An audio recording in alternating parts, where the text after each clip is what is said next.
এক সাহাবী বললেন, ইয়া রাসূলুল্লাহ, বিয়ে করব। বিশ্বনবী বললেন, হাল্লাকা সাদাক, ইয়ানি মাহর, ডু ইউ হ্যাভ দ্য ডোরি? তোমার কি মোহর আছে? কারণ বিয়ে করলে তো মোহর দেয়া লাগবে। সাহাবী বলে, মোহর টোহর কিছু নাই। কি আছে? কয়, আমার সে গরিব এই তল্লাটে কেউ নাই। বিশ্বনবী বললেন, ও সাহাবী, কোরআনের কোন সূরা আছে কিনা তোমার কাছে?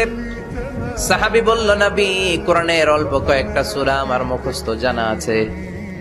এক যুবতী মেয়ে বলল, নবী, আমি বিয়ে করব। বিশ্বনবী বললেন, কোরআন জানো নাকি? যুবতী বলে, না, কোরআন আমি জানি না। বিশ্বনবী বললেন, আমার কাছে ভালো একখানা পাত্র আছে, বিয়ে পড়িয়ে দিলাম। আর মেয়েটাকে বলল, মা, তোমার স্বামীর কোনো টাকা নাই, পয়সা নাই, মোহরানা দেওয়ার মতো কিছু নাই, তুমি কোরআন জানো না, কিন্তু তোমার স্বামীর সিনার ভিতরে কোরআন আছে। তোমার কোরআন জানা নাই, প্রতি রাতে তোমার স্বামী তোমাকে কোরআন শিখায়া দিবে, সূরাগুলো মুখস্থ করায়া দিবে। তোমাকে যে তোমার স্বামী কোরআন শিখায়া দিবে, এটাই হলো রে মা তোর বিয়ের মোহর।